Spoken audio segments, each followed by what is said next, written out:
வணக்கம். வசியின் வாசிப்புகளில் கம்பராமாயணம், சுந்தரகாண்டம், ஊர் தேடு படலம்.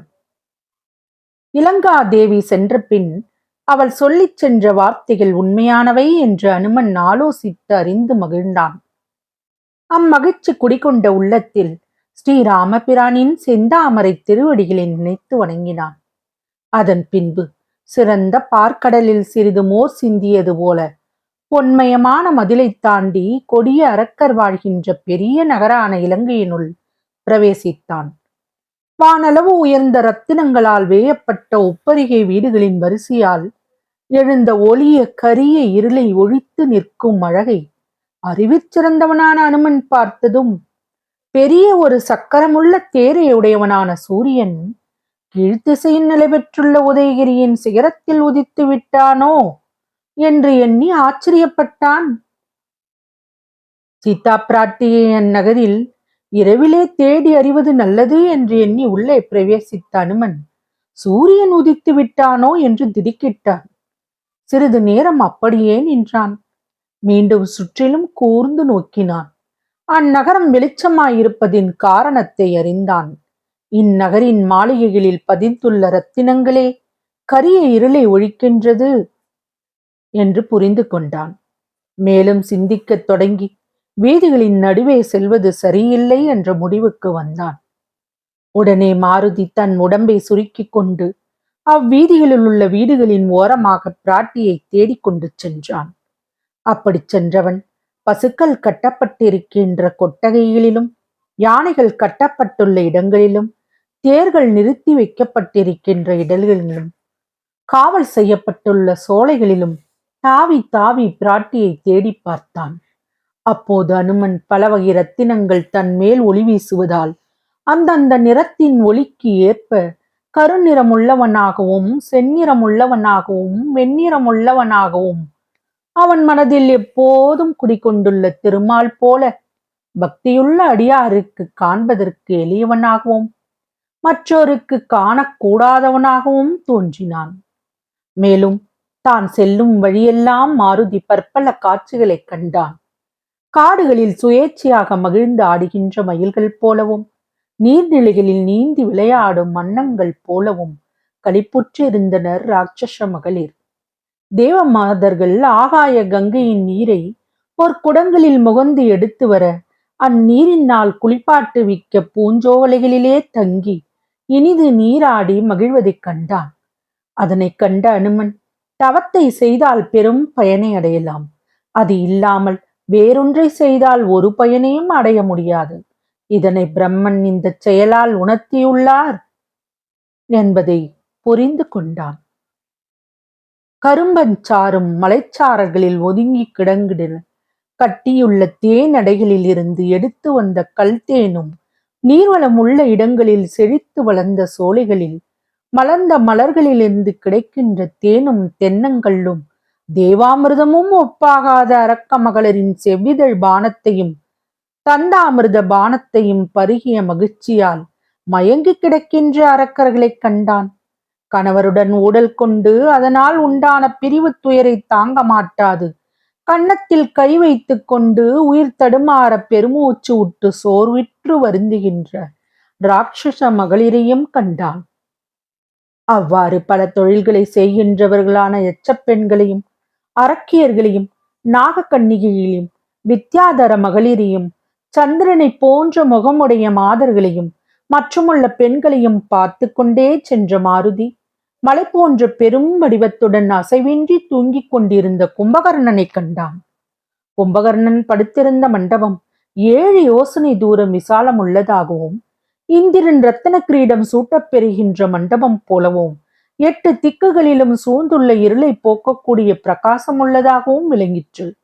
அந்த பொன்மயமான மண்டபத்தின் நடுவில் ஒரு படுக்கையின் மேல் சர்பராஜனான ஆதிசேஷன் போலவும், உலகத்து இருளனைத்தும் ஓரிடத்தில் வந்து சேர்ந்தது போலவும், நினைப்பதற்கு கூடாததான பாவங்கள் எல்லாம் ஒருங்கு திரண்டு ஓர் ஆண் வடிவம் கொண்டது போலவும், மகரந்த பொடிகள் சிந்தப் பெற்ற நிலையான நீண்ட கற்பகச் சோலையில் தங்கிய இனிய இளந்தென்றல் காற்று தன் மீது வீசிக்கொண்டிருக்கவும், வான்மகளிர் தனது கால்களை பிடிக்கவும், அப்பெண்களின் சந்திரமுகம் ஒளி வீசுவதால் அருகிலுள்ள சந்திரகாந்த கற்களால் இழைத்த தூண்கள் மேலிருந்து இனிய நீர் சுரந்து உமிழவும், அந்நீர்த்துளிகள் காற்றினால் வீசப்பட்டு அவன் முகத்தில் தெளித்து அவனுக்கு குளிர்ச்சி செய்யவும், அவனது சுவாசம் மூக்கிலிருந்து வெளிவருகையில் வீதிகளில் உள்ள புழுதியெல்லாம் வாரி எழுப்பி வானலாவ செலுத்திய பின்பு அக்காற்று திரும்பவும் அவன் நாசியில் நுழைந்து கற்பாந்த காலத்தில் வீசுகின்ற சண்டமாருதம் அடங்கியிருப்பது போல் அடங்கியிருக்கவும், சந்திரனும் ஒரு தேவனே என்பதால் அவனிடம் பகை கொண்டு அவனது வடிவை இரு துண்டாக பிளந்து தனது வாயிலிட்டு உண்ணத் தொடங்குகையில் அச்சந்திர துண்டங்கள் அவனது திறந்த கடைவாய் இரண்டிலும் சிறிது வெளியே தோன்றினாற் போல வாயின் இரு பக்கமும் வளைந்து வெண்ணிறத்துடன் வெளியே காணப்படுகின்ற கோரத் தந்தங்கள் விளங்கவும், மந்திரத்துக்கு கட்டுப்பட்ட நல்ல பாம்பு போலவும் கடைசி யுகத்தின் முடிவாகிய ஊழிக்காலத்தை எதிர்பார்த்து கொண்டு பக்கத்தில் எங்கும் பொங்கி வராமல் ஒரு நிலையில் நிற்கின்ற பெரிய கடல் போலவும் இடையில் விழிப்பு கொள்ளாததான ஒரு பெருந்தூக்கத்தை கும்பகர்ணன் கொண்டிருந்தான். கும்பகர்ணனை பார்த்து கொண்டு நின்ற மாருதி மேலே செல்ல நினைக்கையில் அந்த அரக்கனின் வலிய சுவாச காற்று அவனை அப்பால் செல்லாமல் தடுத்து நிறுத்தி தான் வெளிப்பட்ட மூக்கு வரையிலும் வலியை இழுத்து கொண்டு சென்றது. அதனை கண்டுணர்ந்த அனுமன் அம்மூக்கினுள்ளே செல்ல கூசினான். அதனால் எழுந்த அச்சத்தால் கைகள் நடுங்க அக்காற்றினின்றும் விலகி அப்பால் குதித்தான். தனது வலிமையே சிறிது நேரம் ஒடுக்கிவிட்ட சுவாசத்தை விட்டுக் கொண்டிருக்கும் கும்பகர்ணனை நற்குணம் சிறிதுமற்ற அரக்கர்வேந்தனான ராவணன் என்று வாயுப்புத்திரன் நினைத்தான். அந்த நினைவு வந்தவுடனே அவன் தன்னை சரணமடைந்தோரை பாதுகாக்க வல்ல தன் கண்களில் இருந்து தீப்பொறி சிந்தும்படி கனல் போல கோபித்தான். பின்பு கோபத்துடன் அனுமன் அவன் அருகே சென்று பார்த்தான். 10 தலைகளையும் 20 தோள்களையும் அவன் பெற்றிராததை கண்டான். ஆதலால் தான் நினைத்தபடி அவன் ராவணன் இல்லை என்பதை உணர்ந்தான். அந்த கணத்தில் தான் கொண்டிருந்த கோபத்தையும் அனுமன் விட்டான். அவ்வாறு கோபம் தணிந்த அனுமன், இவன் யாராக இருந்தாலும் இருக்கட்டும் என்று அலட்சியமாக சொல்லிவிட்டு ராமபிரானை எண்ணியபடியே கும்பகர்ணன் தூங்கிக் கொண்டிருக்கும் அந்த மண்டபத்தை கடந்து அப்பால் சென்றான். மீண்டும் வாயுபுத்திரன் சீதையை தேடத் தொடங்கி மண்டபங்களின் சிகரங்களிலும் வீடுகளின் வரிசைகளிலும் பெண்கள் நடனமாடும் சாலைகளிலும் தேவாலயங்களிலும் இசைப்பாடப் பெற்ற மேடைகளிலும் பட்டி மண்டபங்களிலும் மற்றும் பல இடங்களிலும் தேடிக்கொண்டு சென்றான். அனுமன் இடத்திற்கு தக்கபடி சிறு வடிவத்துடனும் தேடினான், பேருருவத்துடனும் தேடினான்.